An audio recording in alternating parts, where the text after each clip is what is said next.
정부가 주식시장 공매도를 금지한다고 발표했습니다. 기한은 내년 6월 말까지 8개월 동안이고요. 상장 종목 전체가 대상인데요. 총선 전에 한시적으로 공매도를 금지한 이유가 무엇이고 또 공매도 금지에 따른 주식시장 영향은 어떨지 전문가와 이야기 나누어 보겠습니다. 잠시 후에 전문가와 이야기 나눌 때 여러분도 이제 이 이야기를 듣게 되실 텐데요. 오늘 SAT 문제 기억하십니까? 그거 잠깐만 다시 한번 좀 소개 좀 해드리죠. 내년 상반기까지 우리 증시 모든 종목의 공매도가 전면 금지됐습니다. 근데 첫날인 어제 코스닥 지수가 급등을 했어요. 그래서 3년 5개월 만에 프로그램 매수 호가 효력이 일시 정지되는 이것이 발동되기도 했습니다. 이것은 무엇일까요? 1번 케이블카, 2번 사이드카, 3번 리어카, 4번 힌트 주카 마카. 네, 4번은 왜 이걸 넣는지 모르겠는데 1번 케이블카, 2번 사이드카, 3번 리어카, 4번 힌트 주카 마카 중에서 정답이 있습니다. 다 카로 끝나네요. 휴대전화 단문 50원, 장문 100원의 유료 문자 우물정 0945, 샵 0945로 보내주세요. 굉장히 어렵죠. 경제 용어가. 글쎄요. 힌트를 드리자면 이거에 대해서 제가 개념을 설명하긴 그렇고 저는 그냥 차를 이렇게 주차하고 나서 안전하게 제가 사이드 브레이크도 올려놓거든요. 대부분 다 그러실 거예요. 예, 그리고 이중 주차하실 때는 사이드 브레이크 이렇게 열어놓잖아요. 예, 전 그냥 그럽니다. 예. 그냥 말씀을 드렸습니다. 여러분께 힌트가 되셨기를 바랍니다. 1번 케이블카, 2번 사이드카, 3번 리어카, 4번 힌트 주카 마카. 50원의 정보 이용료 들어가는 우물정 0945번으로 정답 보내주세요. 그러면 이번 공매도 관련해서 이야기를 나눠볼 텐데 아주 쉽게 설명해 주실 분을 연결해 보겠습니다. 한양대 김광석 겸임교수 전화 연결하겠습니다. 교수님 안녕하세요. 네, 안녕하세요. 네.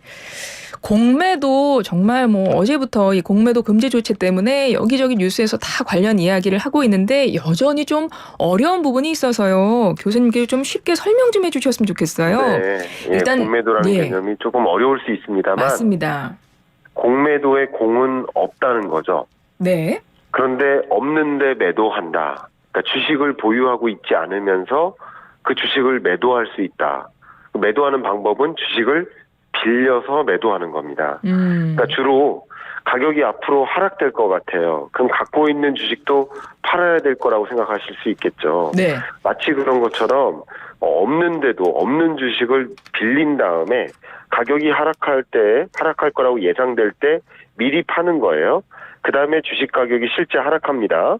그렇게 되면 싼 값에 그것을 되사는 거죠. 그래서 차익을 보는 거래 방법이 바로 공매도입니다. 주식을 빌려서 팔고 네. 되사서 주식으로 다시 갚는 거. 그렇죠. 근데 이제 팔 때 높은 가격에 팔고 싸게 사서 주식으로 갚으니까 나는 이득을 보네요. 그렇습니다. 알겠습니다. 그래서 공매도, 이게 공매도가 이것도 하나의 투자 전략으로 볼 수 있습니까, 그러면? 결과적으로 말씀드리면 투자 전략이라고 볼 수도 있겠죠. 다양한 투자 방식이 있겠습니다만 없어도 주식을 팔 수 있게 되니까 상당히 주가가 떨어질 거라고 전망될 때는 그게 가능한 주체자의 경우에는 좋은 투자 접근이 될 수 있겠다고 생각이 됩니다. 그러면 투자 기법 중 하나라고 볼 수 있고 그렇다면 이거 공매도 누구나 할 수 있는 건가요? 누구나 할 수 없다는 것이 바로 기울어진 운동장 아니냐 이렇게 표현을 많이 하고 있고요. 개인 투자자의 경우에는 공매도를 접근하는 것이 상당히 어렵습니다. 거의 불가능하다. 기관 투자자나 외국인 투자자의 경우에는 상당 부분 공매도를 활용할 수 있다. 근데 가격이 하락할 거라고 예상될 때 이런 기울어진 운동장처럼 어떤 특정 주체의 경우에는 공매도를 활용해서 가격 하락을 더 조장시킬 수 있는 그런 어떤 수단이 될 수 있기 때문에 이런 공매도를 활용할 수 없는 개인 투자자들로서는 당연히 공매도가 믿고 싫겠다 이런 생각이 들 수 있겠네요. 알겠습니다. 그럼 공매도의 개념에 대해서는 어느 정도 잡아주셔가지고 이해가 됐어요. 그렇다면 이번 정부 조치에 대해서 한번 살펴보겠습니다. 정부가 어제부터 실시를 했어요. 공매도 전면 금지했습니다. 일단 이런 조치를 한 배경은 뭘까요? 네, 일단 배경은 불법 공매도가 최근 여러 번 목격됐기 때문이에요. 여러 번의 특히 글로벌 투자은행들의 불법 공매도 현장이 포착됐고요. 소위 떨어져야 이익을 보는 방법이라고 아까 말씀드렸는데 네. 가격이 떨어질 걸 예상하고 불법 공매도를 사용한 정황이 포착이 됐습니다. 이 상황이 뭐냐면요. 주식을 빌려서 팔아야 되는데 빌리지도 않고 미리 팔아버리는 이게 불법 공매도거든요. 빌리지도 않고 어떻게 팔아요, 그러면? 그러니까 그 투자 스킬이라고 볼 수 있는데 소위 이제 무차입 공매도라고 보통 볼 수 있습니다. 예. 이제 거래 수수료를 극대화하기 위해서 이런 일종의 나쁜 그 불법적인 관행이 생겨버린 건데요. 기관 투자자들은 어쨌든 그 주식 HTS라든가 이런 차트 매매 등등을 이용해서 불법 공매도라는 것을 가능하게 할 수 있는 것이고 결과적으로 이것은 불법에 해당되는데 불법 공매도의 여러 사례들이 발각되면서 이것을 좀 전면 금지하는 것이 어떻겠냐 하는 의견도 뭐 기술적으로는 등장한 것이라고 볼 수 있겠습니다. 그렇군요. 그러니까 기관 투자자들에서 불법 공매도를 한 것이 적발되면서 이번에 네. 공매도 전면 금지 조치가 나왔다. 그 배경을 설명해 주셨는데요. 네. 그런데 우리 금융당국이 그동안은 이 공매도가 글로벌 스탠다드다라면서 전면 재개하는 방안도 고려를 해왔었다면서요. 네. 예, 그런데 물론 이번 조치는 한시적입니다. 그런데 갑자기 이렇게 기존과 입장이 크게 달라진 이유는 뭐라고 볼 수 있을까요? 네. 뭐 아마도 대중들이 원해서라고 생각할 수 있을 것 같아요. 개인 투자자들 입장에서는 어쨌든 이 공매도라는 것이 현실적으로 기울어진 운동장이라고 아까 설명드렸던 것처럼 네. 개인 투자자들은 공매도를 접근하기가 어려운데 이 기관 투자자들만 이 공매도를 적극적으로 활용할 수 있다라고 한다면 개인 투자자들로서는 이것 때문에 주가가 뭐 1% 떨어질 게 5% 떨어질 수도 있다라고 생각할 수 있기 때문에 일단 공매도가 적당한 수준으로 기울어진 운동장 자체가 아닌 상황으로 전면 개편이 된 다음에 재개될 필요가 있지 않을까 하는 생각을 많이들 하고 계셨어요. 네. 어쨌든 개인 투자자, 개미 투자자가 공매도를 원치 않았고 주가가 최근 들어서 많이 급락을 했었고 그런 여러 가지 상황 때문에 그런 개인 투자자들의 의견을 반영해서 뭐 그렇게까지 해석할 수 있겠습니다만 정치적으로도 그런 의견을 반영해서 함으로써 포퓰리즘적으로 이 공매도 금지를 단행한 것이다라고 해석해 볼 수도 있는 것 같습니다. 그렇군요. 글로벌 투자은행의 대규모 불법 공매도 사태 이후에 개인 투자자들 사이에서 제도 개선을 지적한 요구가 많았었고 뭐 실질적으로 그것이 배경이 됐다 이런 설명이신데 그러면 불법 공매도만 금지하면 되지 않을까요? 왜 전면 다 금지하는 걸까요? 네. 그런 것들이 결과적으로는 이 공매도 제도의 개편의 과정이 좀 시간적으로 걸릴 수 있지 않겠습니까? 공매도 제도 개편의 과정 자체가 뭐 단시일 날에 이루어질 수 없고 여러 의견도 수렴해야 되고 전문가 의견이나 투자자들의 의견이나 각종 관계되는 이해관계자들의 의견을 수렴하는 과정도 있고 법 제도를 개편하는 과정이 또 그냥 순탄치 않을 수도 있기 때문에 일단은 전면 금지한 것이라고 볼 수 있고 또 일정 부분 야당에서는 그게 정치적인 수단으로서 포퓰리즘적으로 선거를 앞에 두고 의사결정한 것이 아니냐라는 지적이 들 만큼 이런 여러 가지 정황상 뭐 정부로서는 그런 의사결정을 해야 된다라고 판단할 수도 있지만 또 야당으로서는 좀 정치적인 활용이다, 정치적인 수단으로 활용된 것이다라고 지적할 수도 있는 그런 상황이라고 볼 수 있겠습니다. 그렇군요. 일단은 전면 금지를 하고 내년 상반기까지 좀 시간을 벌어놓고 그 사이에 그렇지 않아도 정부도 대대적인 제도 개선하겠다 예고를 했더라고요. 이번에 일단 전면 금지하면서. 그렇습니다. 그렇다면 제도는 어떻게 개선이 될 수 있을까요? 가장 대표적으로 앞서 계속 똑같은 말씀을 강조하고 있지만 기울어진 운동장이다라고 개인 투자자가 지각하고 있기 때문에 개인 투자자에게 다른 선진국들처럼 공매도를 할 수 있는 그 비중을 좀 늘린다든가 그리고 개인에게만 배제되지 않고 이 기관이나 외국인 투자자들만 이 공매도를 활용할 수 있도록 하는 이런 어떤 제도 자체가 개편이 필요할 것 같고요.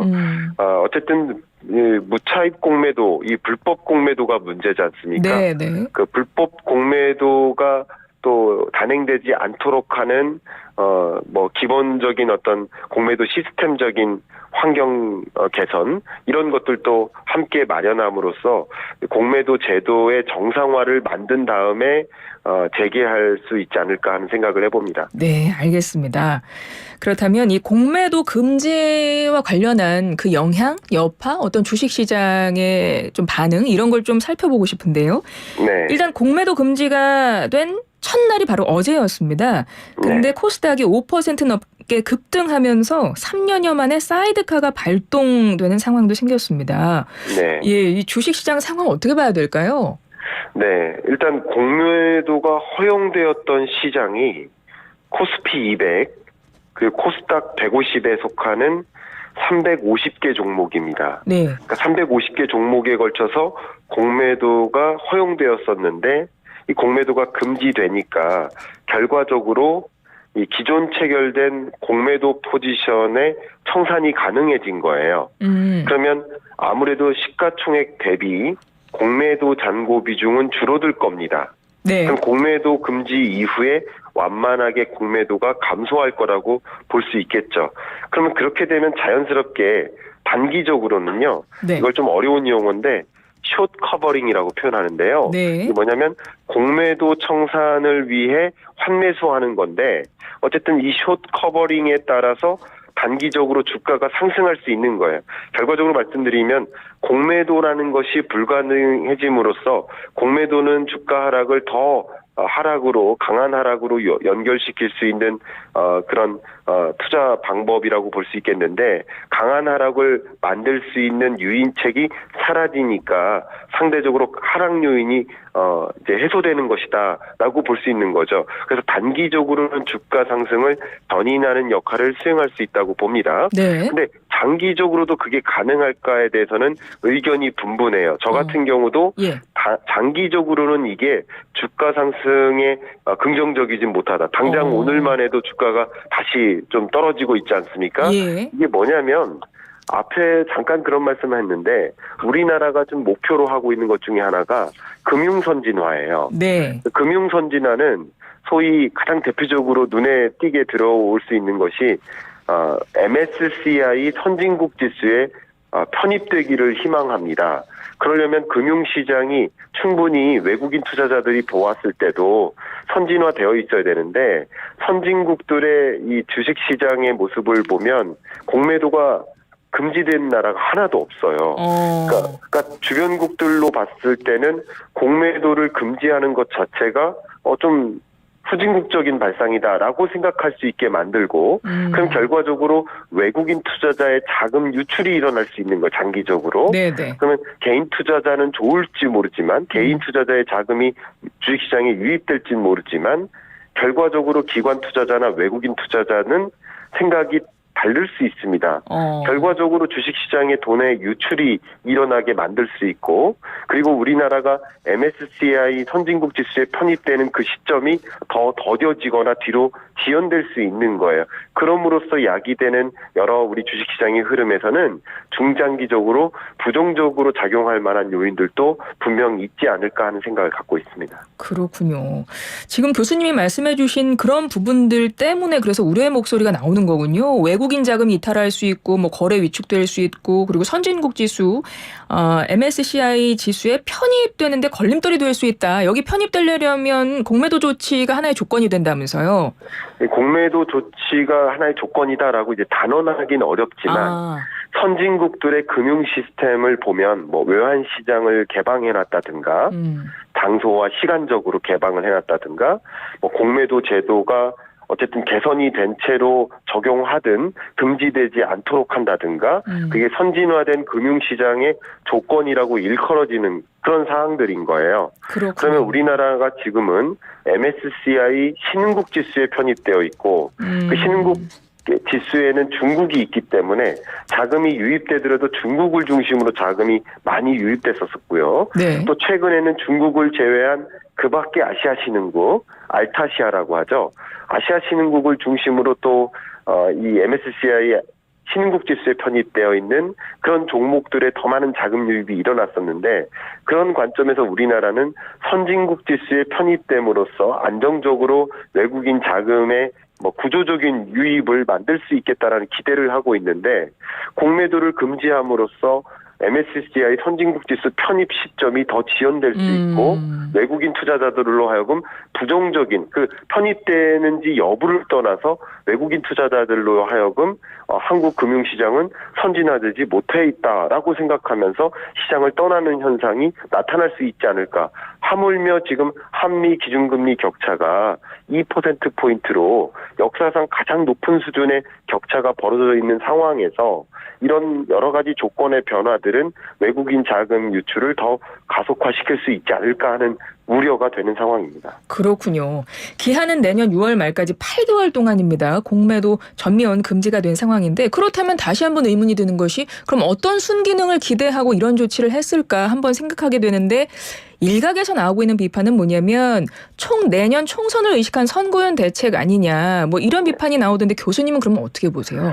저는 개인적으로는 어떤 경제적 현상도 정치적으로 해석하려고 하지는 않고 있어요. 네. 그래서 그 질문에 대해서는 제가 명확히 답변 드리기가 참 어렵습니다. 제가 잘 정치도 네. 모르고요. 네. 그러나 의견을 드린다면 어쨌든 야당 입장에서는 그 부분을 지적하고 있고요. 네. 또 이 공매도를 금지하는 것이 그런 수단으로서 적용되는 것이라고 또 많은 대중들이 인정하고 있다라고 한다면 그런 의심이나 정황은 포착되고 있다라는 정도로 답변을 드리겠습니다. 예, 알겠습니다. 좀 끝으로 짧게, 개인 투자자들 특별히 투자 전략 다시 짜고 그래야 될까요? 네, 투자 전략에는 변화가 있을 수 있는데, 네. 이 공매도라는 제도의 개편, 항상 변화할 때는 그 변화의 시작점에 그 주식시장의 주가에 반영이 되고, 중장기적으로는 또 이 공매도 자체가 기회적인 요인으로 반영되기는 또 어려울 수 있어요. 오히려 장기적으로는 앞에서 말씀드렸던 것처럼 장기적으로는 외국인 자금의 유출 우려, 이런 것들을 좀 들여다보시면서 또 추가적인 금리 인상 가능성이라든가 이런 것들로 인해서 외국인 자금 유출 우려, 이런 것들이 커질지 여부를 좀 진단하시면서 좀 변동성이 좀 심할 수 있으니까 좀 신중하게 투자 접근을 하시는 게 어떨까 추천 의견을 드리고 싶습니다. 알겠습니다. 지금까지 김광석 한양대 겸임교수였습니다. 교수님, 오늘 말씀 고맙습니다. 네, 감사합니다.